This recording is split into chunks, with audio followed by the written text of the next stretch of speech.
You must declare before the people your intention to undertake this office. Do you resolve, with the help of the Holy Spirit, to discharge without fail the office of priesthood in the presbyteral rank, as a worthy fellow worker with the order of bishops in caring for the Lord's flock? I do. Do you resolve to exercise the ministry of the word worthily and wisely, preaching the gospel and teaching the Catholic faith? I do.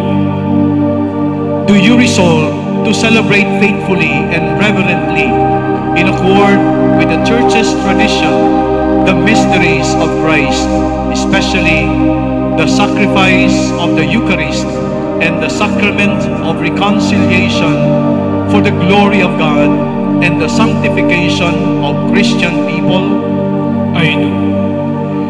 Do you resolve to implore with us God's mercy upon the people entrusted to your care by observing the command to pray without ceasing? I do. Do you resolve to be united more closely every day to Christ, the High Priest, who offered himself for us to the Father as a pure sacrifice, and with him to consecrate yourself to God for the salvation of all? I do, with the help of God.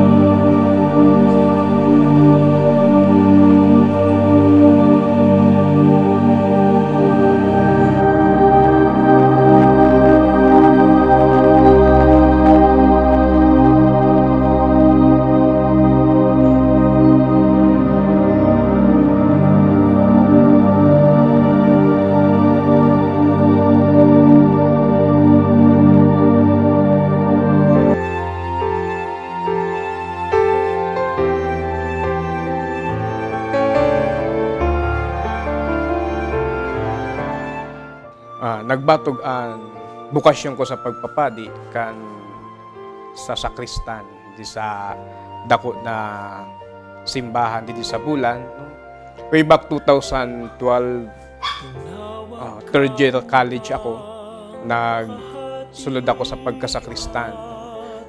Nag-agda sa akon sa pagsulod ang barkada ko na taga Uyango, no? Na sakristan man, sabi niya sa ako, ma-serve kita sa kasal. Hindi ko man aram kung na pag-serve, paano ang pag-serve. Sabi niya, ma-serve muna ko, ang ma-serve sa catering, sa reception, sa kasal.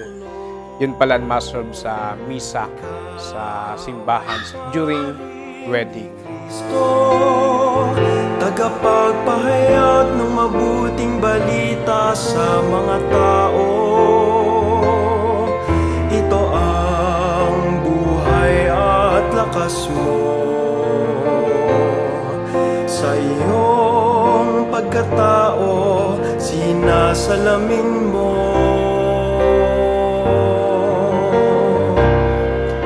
Ikaw ay pari ni Kristo, ang banal na Espiritu, ang taglay mo. Ikaw ay pari ng sambayanan, ikaw ay lingkod ng Diyos sa bayan.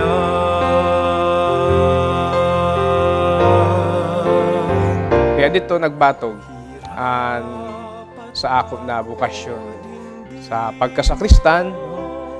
Maugmahon ako na an ambience and feelings na nakapagserbi ka sa altar, kaupod ang mga ibang sakristan, no? Naniyan nga ni, no? Halos kadaghanan na batch me sa di sa sabulang simbahan, mga diakono naman, no?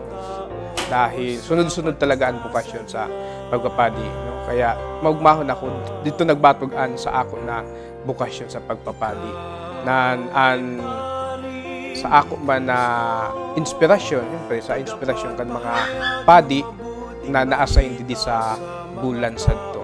Kaya nagklase ako kan philosophy dito sa Sipi Daraga Albay, And nag-theology ako sa Naga, sa Holy Rosary Major Seminary.